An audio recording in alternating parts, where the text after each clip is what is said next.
Saludos amigos y amigas, soy Amaury Oyola y esto es PBL Podcast, un podcast que usted puede escuchar, aprender y crecer con todos los invitados que traemos que nos nutren y nos dan información muy valiosa para establecer espacios de bienestar en el área laboral. Mi invitado de hoy es una mujer muy especial, a quien valoro mucho y aprecio mucho porque es brillante, es inteligente y además hemos podido compartir en diferentes proyectos y siempre nos va bien. Me refiero a la licenciada Rivera Mulero de Estudio Legal Notarial, a quien le doy la bienvenida. ¿Cómo está, licenciada? Gracias, Amaury, por la invitación y gracias por esa bienvenida. ¿Viste? Me boté. Claro. Es que yo la admiro mucho porque es una mujer muy brillante, muy inteligente. Yo creo que todos los que han interactuado de alguna manera u otra en los proyectos que hemos colaborado, siempre decimos lo mismo, ¿verdad? Y es que yo creo que para ser abogado, eso es algo tan difícil. Es difícil ser abogado. Te tiene que gustar leer, sí, definitivamente, y escribir. Ya luego, pues, todo se puede. Oye, ¿sabes qué? Aunque vamos a estar hablando un poco de lo que es el rol del abogado laboral, pero se me ocurre pensar, ciertamente te tiene que gustar leer, te tiene que gustar escribir, pero ustedes tienen que estar más actualizados que la misma actualización. ¿Cómo se logra eso? Es correcto. Es bien importante la actualización, mantenerse leyendo en todo momento, estar pendiente de los cambios legislativos. Los cambios, no tanto también legislativos, sino también la interpretación que le están dando los tribunales a esas nuevas leyes que están saliendo o a las mismas leyes existentes, porque hoy por hoy el tribunal dio una interpretación X, pero de aquí a 20 años la perspectiva cambió, como ha pasado. Actualmente hemos visto muchísimos cambios que el tribunal había determinado una cosa hace 30, 40 años atrás, pero ya hoy por hoy lo determinaron y lo vieron de otra forma. Y eso lo escucho con frecuencia, de que se está viendo este caso con algo que se determinó hace mucho tiempo atrás, pero ciertamente el estilo de vida y la vida de las personas pues cambia, y ahora con todo esto de impacto que tiene lo que es la inteligencia artificial, estamos tan acelerados, hay muchos cambios ocurriendo demasiado rápido, y entonces yo me imagino que en algún momento eso afecta la manera o el sistema legal, ¿cierto? Claro, ciertamente. Las leyes se hacen para determinar o para cambiar o para regir, ¿verdad? Una conducta en específico, una relación en específico. Y esa relación depende de cada circunstancia en particular. Por eso siempre hay un dicho entre los abogados que todo depende. Muchas veces alguien le viene donde uno, licenciada, tal cosa ocurre así, así. No, todo depende. Y el depende es esas circunstancias que van cambiando y que hacen diferente cada caso. Entonces depende esas circunstancias, pues se va a tomar una determinación en específico, o se van a aprobar unas leyes, o se van a derogar unas leyes. Yo me imagino que incluso eso es lo que hace interesante los casos, porque aunque pudiera parecer que es un caso, por ejemplo, de acoso laboral, pero como todo depende, las circunstancias, me imagino que la organización, el entorno, todo, pues aunque sea un mismo concepto, tiene unas variantes que hacen interesantes y que de hecho a lo mejor se pueden convertir hasta en casos de estudio, ¿verdad? Es correcto, y precisamente ahí es que se hacen jurisprudencias nuevas. En muchas ocasiones el tribunal no va a revisar algo si determina que no hay unas circunstancias diferentes a lo que ya ha ocurrido. Pero sin embargo llega este caso donde le aplica o no le aplica la ley dependiendo, ¿verdad?, unas circunstancias en particulares, y por eso es que el tribunal entonces entra, lo evalúa y dice, pero en este caso en particular, pues vamos entonces, esta va a ser la nueva norma. Y ahí es que cambia entonces el derecho. El derecho es cambiante, es bien cambiante, día a día. Mira eso, pero ese cambio ocurre de acuerdo a eso particular que trae cada caso. Claro. ¿Y cuándo se decide cambiar? Cuando ve que eso que de este caso se sigue repitiendo en otras áreas. Precisamente siempre es cuando se ve que lo que se está aplicando no es manera justa, porque siempre la balanza va a ver qué es justo a la luz de estas circunstancias, ¿verdad? Y así han cambiado el derecho que beneficia a diferentes regiones de la sociedad. A las mujeres se les han dado unos beneficios precisamente por esto, porque el tribunal en ese momento vio, no, espérate, pero ya esto no es justo. Si lo seguimos tratando así, no es justo para las mujeres porque estas circunstancias les atañen a ellas. Y entonces ahí se determina de otra manera. Y una vez que el tribunal va tomando decisiones basadas en una ley y ven que esa ley ya no aplica, ya hay que cambiarla, hay que derogarla, pues entonces el legislador también tiene que actuar. y tiene que crear nuevas leyes. O a la vez que se van creando unas necesidades legales, pues entonces se van creando nuevas leyes. Mira eso está súper interesante, es un campo muy interesante que definitivamente tiene mucho que ver con la actualización. ¿En qué momento un abogado, obviamente debe ser cuando esté estudiando, o no sé si después que decidió, por ejemplo, un abogado laboral, dice, ya no quiero ser más abogado laboral y se puede ir para la parte, no sé, de trabajar cosas de familia? ¿Es así de fácil o un abogado decide en su formación, mira, mi práctica quiero que sea esta y se prepara para eso? Pues mira, el estudio del derecho, cuando tú entras a la escuela de derecho, tú vas a entrar y vas a estudiar conceptos generales principalmente. O vas a estudiar el derecho de familia, el derecho de evidencia, el derecho penal, el derecho... Y ahí tú vas despertando unos intereses. Una vez que te gradúas, porque no hay una especialización dentro de esa escuela de derecho de primer plano, ¿verdad? Te explican lo que es el derecho, te explican los fundamentos básicos, te explican las leyes de esto, las leyes de aquello. Pero ahí que uno le va creando como que un amor particular a una especialidad, ¿verdad? Okay. Una vez que te gradúas, pues entonces tienes varias opciones. Hay abogados que ciertamente han tomado maestrías y doctorados en un tema específico del derecho. Hay otros abogados que por práctica, porque le gusta el derecho laboral, por ejemplo, o porque le gusta el derecho de familia, pues comenzaron a trabajar más casos sobre eso, entonces se especializan.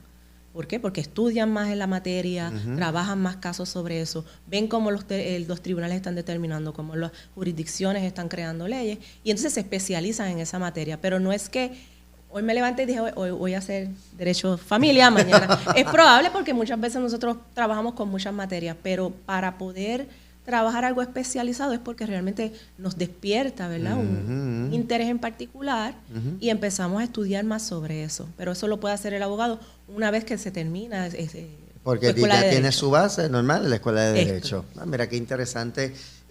Un poco la psicología industrial organizacional es así porque uno puede trabajar con tantas áreas. Usted puede trabajar en adiestramiento solamente o psicología del personal, o diferentes áreas y solamente investigación. Es correcto. Así mismo ocurre también con quien estudia en una escuela de derecho o en una facultad de leyes. Una vez que se gradúa, también tiene como que muchos caminos dónde escoger. O eres consultor solamente, o no te licencias y entonces no vas a litigar en los tribunales, pero te dedicas a preparar escritos, a preparar a crear tratados, a ser profesor en una escuela de derecho, te estudias una maestría, un doctorado. Es que el camino, una vez que uno completa un Juris Doctor, que es lo que le dicen, una vez que uno sale de la escuela de derecho, el camino es bien amplio.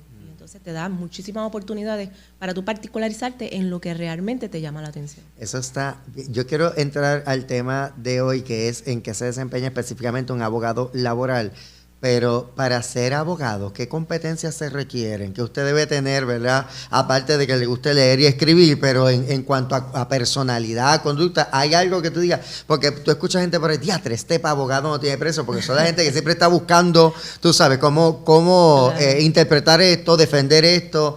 ¿Qué se requiere para ser abogado? Bueno, eso es una pregunta, de verdad, no te podría decir específicamente qué se requiere para ser un abogado, pero entiendo yo que un buen abogado es aquel que siempre va a buscar más allá, tiene como que esta intuición de la lógica y de lo que, y también del sentimiento de lo que es o no puede ser justo, ¿verdad? Porque a lo mejor la ley dice que esto es negro, pero a mí no me parece que es justo, y entonces ahí es que vienen los grandes cambios.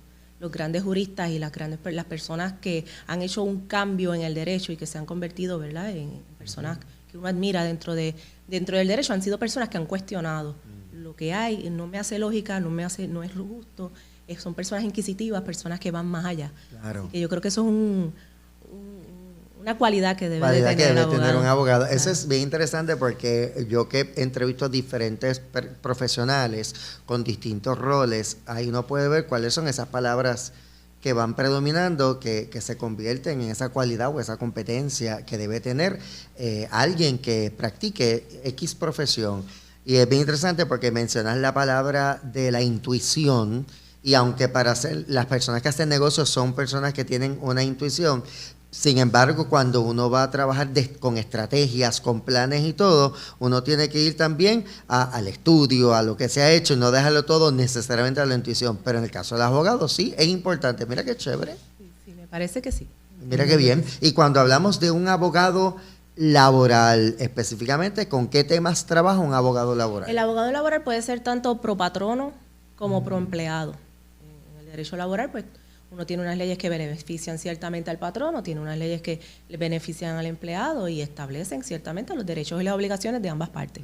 Hay abogados que solamente trabajan casos que tengan que ver con los empleados, uniones, convenios colectivos, llevan, ¿verdad?, pleitos en el tribunal cuando hay algún discrimen o cuando hay algún despido injustificado, y hay abogados que solamente se trabajan el aspecto de patronos, trabajan con las corporaciones y todo lo que tiene que ver con establecer esas políticas públicas del patrono, cómo vamos a establecer los derechos y las obligaciones de los empleados. Así que el derecho laboral, en ese sentido, creo yo que está marcado. Por lo general, un abogado puede ocurrir, pero muchos abogados, si trabajan en aspectos laborales pro patrono, pocas veces trabajan en aspectos laborales pro empleado, no porque necesariamente una cosa sea incongruente con la otra, sino que puede darse los casos que a veces entramos en conflictos de intereses. Exacto. Si no podemos representar una empresa en que eventualmente viene un empleado a decirme, represénteme a mí contra esa empresa, ¿ves? Porque ya es mi cliente o viceversa. Y porque vas a conocer, no importa el área que te identifique, ¿verdad? O te desarrolle, vas a conocer mucha data, mucha información, ya sea del patrono o de la organización. ¿Se ve alguna tendencia? O sea, ¿qué hay más? ¿Hay más abogados que se van por las corporaciones o hay más abogados que optan por defender al empleado?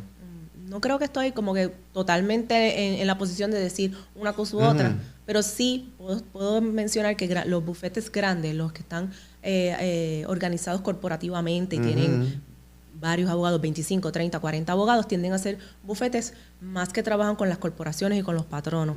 Ahora, el solo practitioner, que es el abogado que trabaja en una práctica privada pequeña, sola o con 2 o 3 abogados, por lo general tienden a ser un abogado más pro empleado, pues, porque el cliente con el que depende es el del de tú a tú. Claro. O sea, que es más como que el flujo de clientes que llegan a tu práctica. Y eso pues te convierte probablemente ser abogado de una parte o de otra. Ayúdame a entender un poco mejor cuando son las corporaciones grandes que tienen esos bufetes, que trabajan con ellos, que son 20 y pico de abogados, como siguiendo tu ejemplo. ¿Qué hacen? ¿Que cada abogado se divide diferentes partes de la organización? ¿O todos trabajan con el mismo tema? ¿O pueden trabajar todos en el mismo caso? ¿Cómo se hace? El andamiaje de una corporación legal grande, por lo general, tienen sus departamentos. O sea, como el departamento laboral, el departamento de corporativo como tal, el departamento de tax law, y entonces pues tiene abogados que se especializan en esas materias. Pues, viene un cliente corporativo que en este issue lo que tiene es un issue laboral, pues lo refieren entonces al departamento laboral, y esos son los abogados que trabajan en esa área. También se segmentan por departamento. Correcto, pero ya el cliente principal, digamos la empresa X, pues si tiene un asunto laboral, pues va a venir hacia este departamento, pero si tiene un asunto de tax law, pues va a venir a este otro departamento. Qué interesante, claro, porque es de acuerdo a esa expertise. Pregunto, cuando es el abogado laboral que defiende la parte del empleado, ¿sabes si hay alguna tendencia de algún caso específico, digamos acoso laboral o ¿qué es lo más que defienden? Sí, entiendo. O despidos injustificados. Entiendo yo que cuando es no entiendo yo, sino en la práctica, el empleado por lo general tiende a instar pleitos por despido injustificado, por discrimen. Tiene que ver siempre cuando terminas en el empleo, por lo general. O te están manteniendo en el empleo en una situación laboral que puede ser discriminatoria o de acoso laboral. Pero siempre es cuando hay una situación con el empleado que no se siente a gusto en el empleo, por la razón que sea, o porque ha sido, ¿verdad?, desvinculada del empleo, ya sea por una renuncia o por un despido, porque incluso si tú renuncias, puede constituirse lo que se llama un despido constructivo, que es que te pusieron en una posición donde no había otra, yo tenía que salir de aquí y tuve que renunciar aunque no quería, pero ellos me discriminaban, ellos me hostigaban y yo tuve que renunciar. Así que ciertamente los aspectos laborales que principalmente se trabajan tienen que ver con un despido o una intención a veces le dan un acuerdo para ser despedido, renuncias y yo te doy esto a cambio, pues a veces, pues entonces ese empleado viene donde el abogado para que lo asesore si ese acuerdo reúne número uno, si le conviene, exacto, si le conviene, si realmente está en ley, si puede a lo mejor pedir más o quedarse calladito e irse Claro. corriendo, ¿verdad? Porque le están ofreciendo tremendo acuerdo. Aprovecha. Sí, exacto. Muy bien. Cuando se habla de acoso laboral, ¿verdad? Recientemente tuve una conversación sobre este tema con alguien que trabaja, ¿verdad? De lleno en adiestramientos, talleres, para ayudar a organizaciones a identificar y minimizar lo que es el acoso laboral. Desde la vista de un abogado, ¿entiendes que la ley es algo, o sea, le falta, cubre bastante la necesidad que pueda haber en las organizaciones de trabajar con esto o mirar o fiscalizar esto, o entiende que la ley está bastante completa? Pues mira, la ley de acoso laboral es una ley bastante nueva. No me equivoco, hace como 4 o 5 años que fue aprobada. Lo que hizo trascendental la aprobación de esta ley es que previo a que se aprobara esa ley, tú podías decir que había sido acosado laboralmente siempre y cuando que hubiese por un tipo de discrimen, principalmente sexual. Okay. Ese era el acoso laboral que era reconocido principalmente. Ahora el acoso laboral que se está reconociendo en ley es el acoso laboral, lo que podemos comúnmente llamar el bullying. Ajá. ¿Ves? Que es meramente esa conducta donde compañeros de trabajo o al mismo patrono te está abusando, ya sea verbalmente, física, te está poniendo psicológicamente, te está poniendo en una circunstancia donde tú te sientes intimidado, donde tú te sientes violentado y no te sientes a gusto en el ambiente. Y no tiene nada que ver con que sea por tu sexo o por tu raza o por tu religión, es simplemente por existir. Vamos a ponerlo así. Es el típico bullying escolar que uno puede pensar, pues es el bullying en el área laboral. Así que esta ley, yo entiendo que es un excelente esfuerzo del legislador de tipificar aquello, de legislar aquello sobre lo cual muchos empleados no tenían una herramienta para trabajarlo con el patrono, porque si no era porque te estoy acosando laboralmente por sexo, pues no era funcionable, así que el patrono no tenía ningún tipo de obligación en ley por actuar y lo dejaban a menos. Ay, ese que no le gusta que se relajen con él, o ay, es que no le gusta que lo vean, es que es un acomplejado, pero no, ahora la ley establece unas obligaciones al patrono que tiene que asegurar un buen lugar de empleo para sus empleados y que sí, que esa conducta repetitiva hacia una persona es accionable si tú no tomas las medidas para evitarla o si tú no tomas las medidas para que el ambiente laboral sea uno ameno. Y, claro. Mire, y esto nace de que en Estados Unidos ocurrieron muchos eventos donde, de hecho, se ha convertido en un chiste, donde, por ejemplo, los carteros entraban al correo postal y lamentablemente mataban a todo el mundo. Y cuando miraban para atrás, ¿qué fue lo que detonó esto? Muchas veces era un acoso laboral que había ocurrido y no tenía nada que ver con su condición sexual o su color, era meramente el relajito que tenían contra esta persona y esta persona vino un día que no aguantó más y mató a todo el mundo allí. Ay, Dios mío. Entonces eso era una conducta que había que regular. Claro. Y hoy por hoy pues se le establece una obligación al patrono para velar porque ese ambiente laboral sea uno sano. Claro. Sano para todas las partes. Claro, porque entonces fíjense que mientras haya seres humanos va a haber situaciones de conducta en cualquier organización que haya seres humanos. Y entonces, precisamente me imagino que las reglas, las normas, las políticas de las organizaciones, no me imagino, yo sé así, son acuerdos para regular esas conductas en este contexto específico. Mientras usted esté aquí, usted se va a comportar de esta manera. Por lo tanto, era como yo decía en aquella conversación, que al patrono le conviene tener estas políticas y estos reglamentos y todas estas normas al día, porque al final de cuentas evitas esos malos entendidos, el que alguien se te enferme de los nervios porque tiene un acoso constante de otro compañero, incluso llegar a la rotación. Sabemos lo mucho que cuesta volver a contratar a una persona y todo ese proceso de reclutar, seleccionar, de adiestrar, esto cuesta dinero. Así que si yo puedo prevenir todo esto, ¿verdad? Y porque de verdad, genuinamente me interesa la salud de mis empleados, pues es chévere tener eso al día. Es un tema obligado, licenciada, que hablemos de lo que está pasando, ¿verdad? Con todas estas órdenes del presidente Trump y toda esa... Hay muchas personas que están... O sea, de pronto te levantas y llegó a tantos empleados federales que tienen que renunciar o que ya están despedidos o que van a ser evaluados. Entonces, esto a nivel emocional es fuerte, es muy fuerte. Pero quiero concentrarme en la discusión que había sobre el tema de equidad y el tema, ¿verdad?, de igualdad, porque ciertamente si nos referimos a la comunidad LGBT y plus se ha apropiado de este tema, porque obviamente es minoría, porque le aplica y demás, entonces la gente piensa que cuando hablamos de equidad e igualdad es solo de esta comunidad. Cuando, por ejemplo, podemos tener compañeros de trabajo que tengan algún tipo de diversidad funcional o que requieran algún tipo de apoyo, que también caen dentro de esta ley o regla de lo que es la equidad y la igualdad, que también se van a ver afectados, ¿cierto? Es correcto. ¿Podemos abundar un poco en ese tema? Sí, pues mira, lo que está pasando en la esfera federal también tenemos que tener en cuenta, cada estado tiene sus normas, y entonces lo que es la esfera federal, que vendría siendo la unión de esos estados, tiene unas normas también. Dentro de esa esfera federal, el presidente está creando unas nuevas órdenes y ha creado un departamento el presidente de ese departamento, el director de ese departamento es Elon Musk, y ellos están viendo todas estas áreas donde ellos han determinado que hay una malversación de fondos. Y una de esas malversación de fondos que el presidente entiende es aquellos fondos que se han destinado para la equidad. Entonces, él, dentro de eso que podría ver visto hasta un tipo de discrimen hacia esa comunidad, pero él no está viendo que ese departamento se crea desde un principio buscando la equidad de entre todos los pares, entre todas las personas, y ahí vienen las personas de color. Claro. Ahí vienen las personas de otra religión, ahí vienen las mujeres, ahí vienen las personas con impedimento.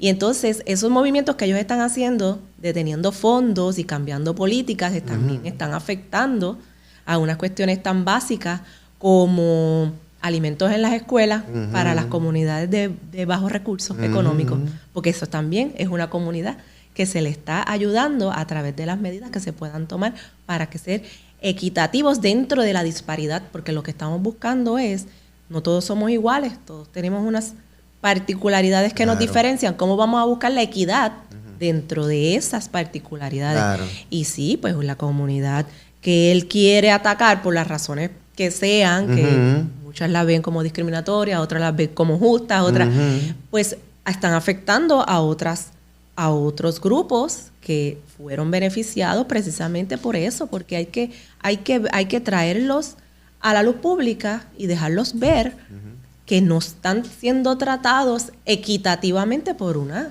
circunstancia. Y en su momento eran porque eran mujeres, en su momento eran porque eran negros, religión, estado civil, porque cuando no estabas casado pues también tenías una circunstancia. Así que entiendo que es peligroso lo que está sucediendo, porque puede atrasar años de adelantos legales que se han hecho. Y de beneficios para todos en común. Y a nivel también de justicia, porque yo creo que no hay nada más sanador que una persona pueda ser vista y que pueda ser, por ejemplo, mira, yo hago esto en mis pasos de comedia, a veces yo hablo de esto que parece un chiste, pero es una realidad. Antes usted iba a una fiesta y todo el mundo comía el ajo con gandules, jamón con piña, porque eso era lo que había, la ensalada de papa, no había más nada, era eso. Pero ahora si usted va a hacer una actividad, tiene que tener presente que yo tengo familiares que son veganos y tengo esto, y aunque suene complicado, yo creo que no hay nada más lindo que tú llegar a un lugar y que tú puedas encontrar algo que tú puedas compartir. Claro. Que tú puedas hablar, que tú puedas participar, que puedas comer, porque mira, caramba, pensaron en mí. Y de alguna manera todas estas leyes, todos estos avances que se han hecho es precisamente para lograr que todos esos componentes de la sociedad, de las organizaciones que tienen tal vez alguna diferencia o que es diferente a mí, puedan encontrar su lugar. Y a final de cuentas eso hasta tiene que ver con mis niveles de productividad. Cuando yo me siento aceptado y estoy feliz en un espacio laboral, yo voy a ser más productivo, mentalmente yo voy a estar mejor, los niveles de estrés se van a bajar, la persona puede realmente ser él o ella, y volvemos a hablar de todo el espectro, o sea, no es necesariamente la comunidad, ¿verdad?, de LGBTQ+, sino que es todo, la mujer, el negro, el que está en silla de ruedas, el que necesita tener esos espacios seguros para ir a trabajar. Sí, ciertamente es peligroso. Es sentirse que todos contamos. Todos contamos. Todos estamos aquí, todos contamos. Y nos sentimos incluidos. Y es bien importante continuar esas políticas y no dejarlas atrás, porque ciertamente han beneficiado en gran manera la comunidad en general, claro, el ser humano, las relaciones interpersonales. Óigame, y como todo, no quiere decir, ¿verdad? Porque todos tenemos que aprender y todos hemos cometido errores y de seguro los que promueven tal vez esa lucha y demás también han cometido sus errores, pero no quiere decir que sea malo, o sea, es como retener todo esto que nos une, que nos ayuda a avanzar, que no nos lleva 10 años más atrás. Y entonces seguir evolucionando juntos. Desde su mirada, ¿cómo usted ve esto que está ocurriendo? ¿Usted cree que en algún momento se va a estabilizar? ¿Esto se puede poner más peligroso? ¿Cómo se ve? Yo entiendo que se va a estabilizar. Okay. Ahora es muy pronto para determinar cómo él va a regular los próximos 4 años de presidencia y qué va a estar sucediendo, ¿verdad? En el aspecto legal. Pero hay muchas entidades, muchos grupos legales que no van a permitir que esto llegue, ¿verdad? En mi perspectiva. Incluso, mira, ahora mismo hay una universidad en Estados Unidos muy importante, la Universidad de Georgetown. El presidente, una oficina del presidente le remitió una carta indicándole como que si estás tomando estas medidas de equidad, yo no voy a tener en cuenta tus estudiantes para mis internados. Y la escuela Georgetown, que es una escuela católica, le contestó muy integradamente. Le dijo, yo voy a seguir educando a mis estudiantes en derecho y en el derecho que corresponda y creando los excelentes estudiantes que son y los excelentes profesores que son, que al día de hoy ocupan muchísimas posiciones muy importantes en la vida.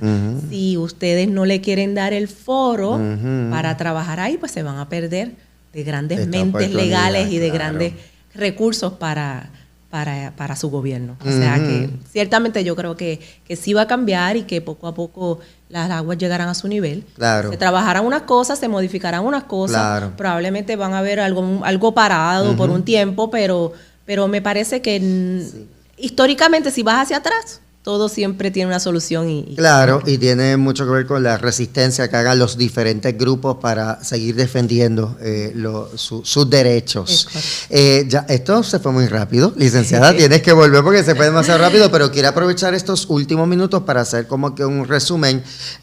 O sea, que podemos encontrar el abogado laboral que trabaja del lado del patrono, ¿verdad? Pero también el que está del lado de los empleados. Específicamente, usted ha tenido la oportunidad de trabajar casos laborales. Sí, he trabajado de ambos bandos. Tanto he trabajado en el gobierno, he trabajado en la práctica privada, en la empresa privada, así que he trabajado de ambos lados, dependiendo, ¿verdad?, las circunstancias en que me encuentre. Así que tengo la experiencia. Actualmente pues me dedico más a asesorías y a crear reglamentos, contratos dentro de las empresas privadas, pero sí también he tenido oportunidades de asesorar empleados cuando se han encontrado en una circunstancia donde ellos entiendan que necesitan una orientación.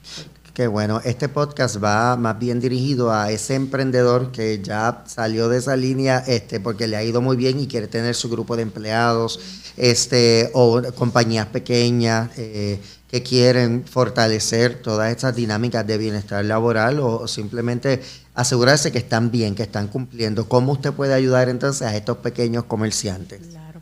Bueno, no sé si quieres que dé mi información. Pero por supuesto, claro que sí. Pueden conectarse conmigo a través de Estudio Legal Notarial en la página de Facebook.